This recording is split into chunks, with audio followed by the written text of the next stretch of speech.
Some seasons are for giving, others are for healing.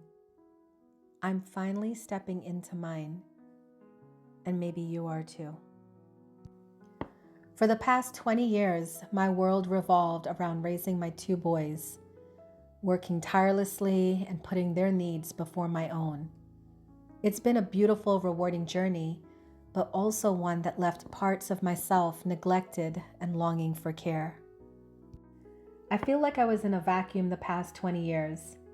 Ever since my first child was born, it put me in this vortex of motherhood. Nothing else mattered but the safety, teaching, and time with my children. Yes, I had a life outside of them, work, dating, friends, but everything took second place to them. For 20 years, I worked 7 days a week, took minimal time off, and scheduled my time around their schedules. This month, my firstborn comes home after spending his first year in college, and my baby boy is graduating high school. We did it.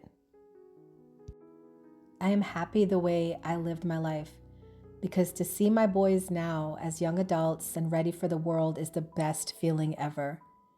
I did an amazing job quietly, but it did come with some consequences.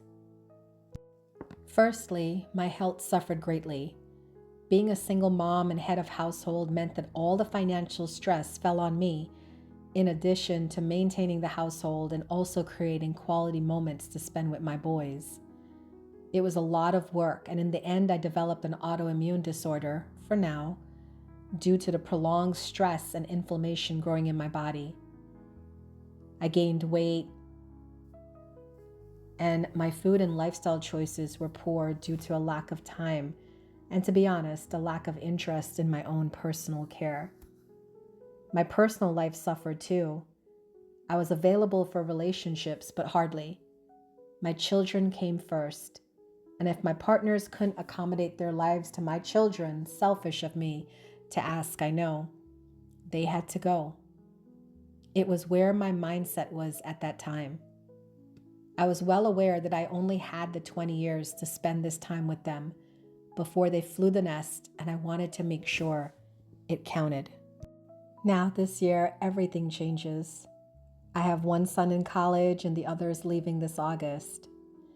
I didn't really feel the absence last year when my oldest went to college because he came home every weekend. I know, I'm spoiled. But this year, all that changes, as my boys will only come home during their breaks. That means my partner and I are officially empty nesters. This is such a change to what I'm used to over the past 20 years. Whatever will I do? The Capricorn in me wants to dive right into work to use it as a distraction from the pain I will feel with their absences.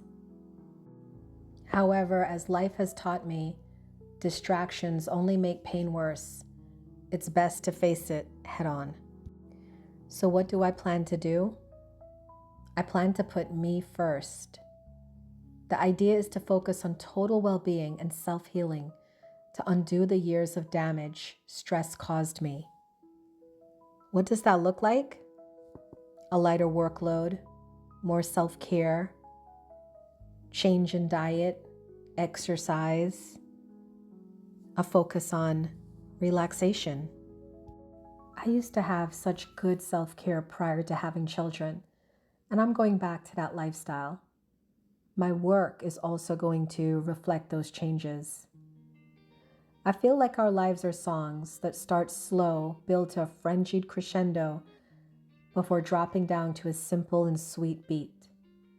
I don't plan to retire until my 50s in 3 years, so my song isn't complete yet. It's just winding down. The next few years, you can see me bringing my earlier classes out of the vault. The classes that focus on self-healing, conscious living, and sacred traditions that have always called to my soul. Classes like Ki, a series of powerful energetic rites that awaken the healer, the wisdom keeper, and the visionary within. I love teaching Ki, and it feels perfectly aligned with this new chapter of honoring the body, mind, and spirit as sacred. This week, my first focus for my personal and work life is simply to return back to nature. In my personal life, I'm changing my diet by eating more simple and natural dishes. In work, I'm rereading my Maniaci manual in preparation for Saturday's transmissions. I would love to have some of you join me so we can have an intimate date of connection and growth.